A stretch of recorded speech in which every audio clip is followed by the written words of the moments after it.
রমন মহর্ষি, যিনি সমধিক প্রসিদ্ধ অরুণাচল শিব নামে, সে রমন মহর্ষি ভারতীয় অধ্যাত্ম জগতের এক অবিস্মরণীয় জ্যোতিষ্ক। এই মহাত্মা কখনোই বলতেন না যে তুমি দীর্ঘক্ষণ জপ করো, তুমি দীর্ঘক্ষণ ধ্যান করো, তুমি দীর্ঘক্ষণ অনাহারে থাকো, তুমি কৃচ্ছ সাধন করো, তুমি তীর্থে তীর্থে মহাত্মাদের দর্শন করে বেড়াও, তুমি একের পর এক তীর্থ ভ্রমণ করো, বা তুমি উপবাসে সাধনা করো। তার সাধন পদ্ধতি বা তার উপদেশ পদ্ধতি ছিল সম্পূর্ণ ভিন্ন প্রকৃতির। কথিত আছে যে রমন মহর্ষি উত্তর দিতেন না। উত্তর দিতেন না বলতে তিনি কেবলমাত্র প্রশ্ন করতেন, আর এই প্রশ্নের মধ্যেই তিনি বলে দিতেন যে কিভাবে তুমি সাধন পথে, আধ্যাত্মিকার পথে, আধ্যাত্মিক অগ্রগতির পথে এগিয়ে যেতে পারো। বিভিন্ন ঘটনা, বিভিন্ন কাহিনী, বিভিন্ন কথোপকথন এই প্রসঙ্গে তুলে ধরা যেতে পারে। এমনই একটি কথা, যেমন কোনো একজন ব্যক্তি একবার রমন মহর্ষিকে এসে জিজ্ঞাসা করলেন, ভগবান, আমি দীর্ঘদিন জপ করছি, কিন্তু আমার প্রাণে কোনো শান্তি নেই। রমন মহর্ষি তাকে উত্তর না দিয়ে জিজ্ঞাসা করলেন, কে জপ করছে? প্রশ্নকর্তা হয়তো বুঝতেই পারলেন না। তিনি বুঝতে না পেরে রমন মহর্ষির মুখের দিকে তাকিয়ে আছেন। রমন মহর্ষি বললেন যে তুমি খোঁজো কে জপ করছে। এই ছিল তার মূল পথ।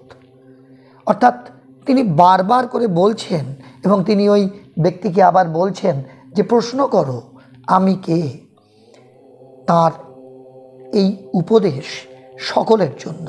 তার একটাই কথা, প্রশ্ন করো, প্রশ্ন করো, রাত দিন এই প্রশ্ন করো।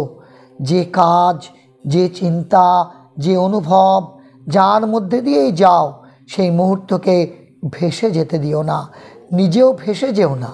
শুধু প্রশ্ন করো, কে চিন্তা করছে, কে অনুভব করছে, কে দুশ্চিন্তা করছে, কে সংশয়ে ভুগছে, কে প্রশ্ন করছে। রমন মহর্ষির কথায় এ এক খেলা।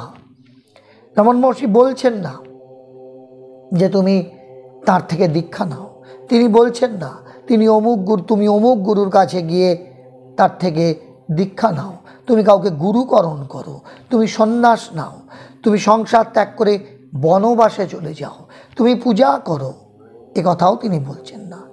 তার একটাই কথা, তোমাকে কিচ্ছু করতে হবে না, শুধু তুমি এই বিশেষ খেলাটি শিখে নাও। কি খেলা? প্রতি মুহূর্তে নিজেকে প্রশ্ন করো। তিনি বলছেন, যখন সংসারে জট পাকাচ্ছে তখনই এই প্রশ্নবাণ নিক্ষেপ করো।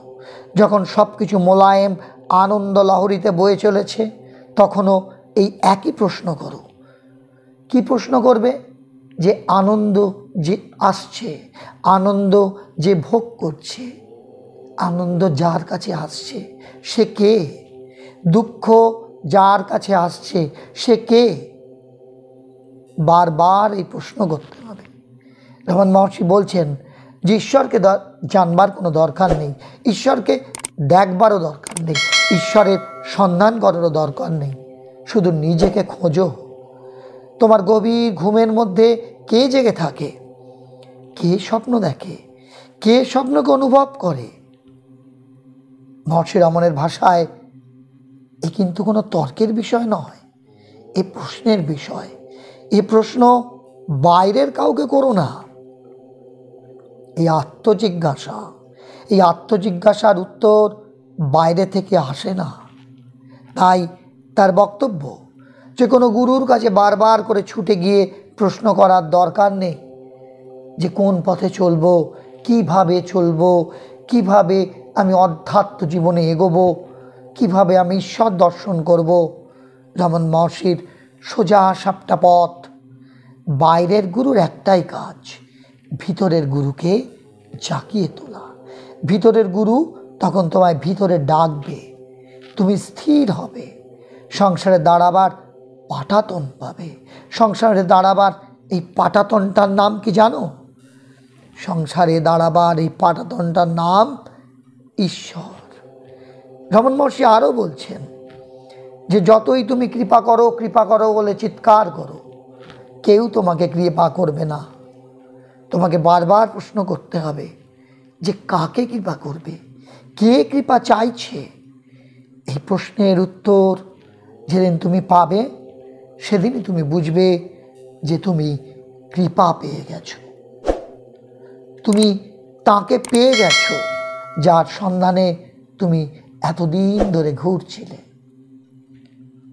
তাহলে বন্ধুরা, আজকের আলোচনায় আমরা আপনাদের কাছে উপস্থিত করলাম সেই মহান জ্ঞানী পুরুষ মহাত্মা রমণ মহর্ষির প্রসঙ্গে, যিনি প্রতি মুহূর্তে বলতেন যে নিজেকে খোঁজো, নিজের মধ্যে অন্বেষণ করো, সেটাই হবে তোমার ঈশ্বর লাভের একমাত্র পথ। আজকের এই আলোচনা যদি আপনার ভালো লেগে থাকে, যদি আপনাকে প্রভাবিত করে থাকে, তবে অবশ্যই আপনার পরিচিত জনেদের মধ্যে শেয়ার করে দেবেন, সঙ্গে লাইক ও কমেন্ট করুন, আর অবশ্যই এই চ্যানেলটিকে সাবস্ক্রাইব করে আমাদের পাশে থাকুন। সকলে খুব ভালো থাকুন, সুস্থ থাকুন, আনন্দে থাকুন। ধন্যবাদ।